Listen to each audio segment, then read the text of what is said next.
মেসির জীবনে নেমে এলো এক ভয়াবহ শোক।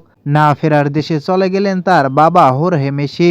বাবাকে হারিয়ে শোকে ভেঙে পড়ছেন মেসি ও পুরো মেসি পরিবার। প্রতিবেদন অনুযায়ী দীর্ঘদিন ধরে অসুস্থতার সঙ্গে লড়াই করার পর মৃত্যুবরণ করছেন লিওনেল মেসির বাবা হোর্হে মেসি। মৃত্যুকালে তার বয়স হয়েছিল ৬৮ বছর।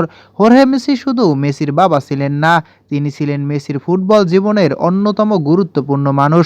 ছোটবেলা থেকেই ছেলের প্রতিভা দেখেছেন, কঠিন সময়গুলোতে পাশে থেকেছেন এবং মেসির ক্যারিয়ারের শুরু থেকে শেষ পর্যন্ত তার পথ চলার গুরুত্বপূর্ণ অংশ হয়েছিলেন।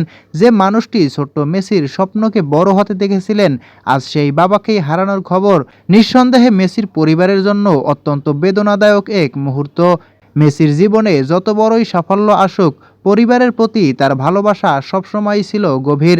বাবার সঙ্গে তার সম্পর্কও ছিল অত্যন্ত ঘনিষ্ঠ। তাই হোর্হে মেসির চলে যাওয়ার খবর ফুটবল বিশ্বেও তৈরি করছে গভীর শোকের আবহ। একজন কিংবদন্তি ফুটবলারের পেছনে থাকা মানুষটি আজ আর নেই।